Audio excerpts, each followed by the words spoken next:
في إطار التظاهرات المنظمة من طرف المكتب الوطني للاستشارة الفلاحية وبشراكة مع المديرية الجهوية لوزارة الفلاحة والصيد البحري والتنمية القروية والمياه والغابات بجهة فاس مكناس، قام المكتب الوطني للاستشارة الفلاحية بتنظيم المعرض الجهوي للمنتوجات المجالية بمدينة مكناس عبر تجهيز 20 رواق لعرض منتوجات التعاونيات والمجموعات ذات النفع الاقتصادي بالجهة. كما قام بتخصيص فضاء للاستشارة الفلاحية بالمعرض من 8 ل 12 أبريل 2023.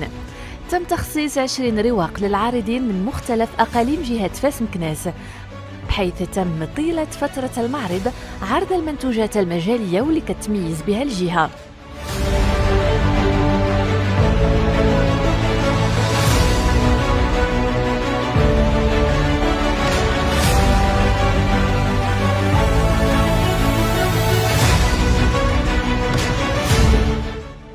اليوم السيد العمل والسيد رئيس الجهة ومجموعة من الفعاليات تعطي انطلاقة للمعرض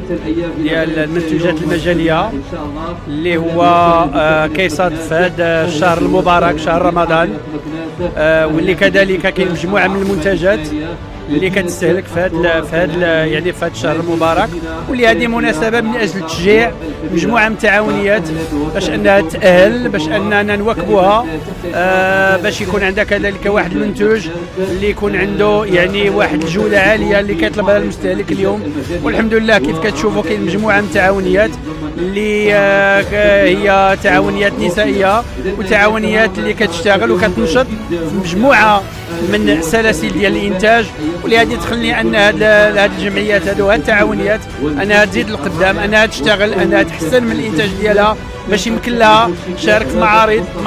معارض كبيره، لا معارض وطنيه ولا ما تظاهرات دوليه ان شاء الله. المكتب الوطني للاستشارة الفلاحية خصص شباكين داخل فضاء الاستشارة الفلاحية. الأول لتحسيس الزوار بأهداف تعميم الحماية الاجتماعية لفائدة الفلاحين والأسر ديالهم إطار تنفيذ المشروع الملكي الخاص بتعميم التغطية الصحية، وتنزيلا للأهداف الركيزة الأولى لاستراتيجية الجيل الأخضر 2020-2030 بإعطاء الأولوية للعنصر البشري. فطيلة مدة المعرض قام مستشار ومستشارات المكتب بشرح مفصل لهذا الورش الملكي الكبير للمشاركين في المعرض وزواره، واللي كيمثل رافعة رئيسية لتحسين الظروف المعيشية للفلاحين والساكنة القروية بصفة عامة وفقا للتوجيهات الملكية السامية.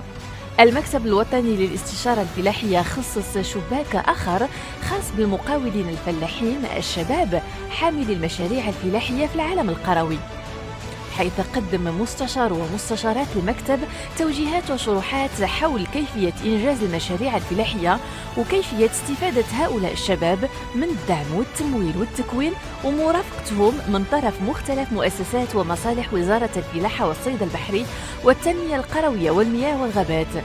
لمساعدتهم على إخراج مشاريعهم للوجود، وكذا الاستفادة من المواكبة والتوجيه والاستشارة.